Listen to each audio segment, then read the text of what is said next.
watch nature documentaries, often with men, I think it's like a fun test. Because you can take a second and turn from the screen and say something like, okay, wait, so if we were baking in the savannah and you were that mongoose,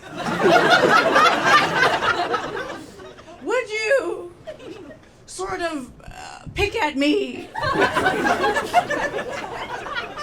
like I was a piece of fallen, rotting fruit? Or would you ravish me and knock me about like a giant snail?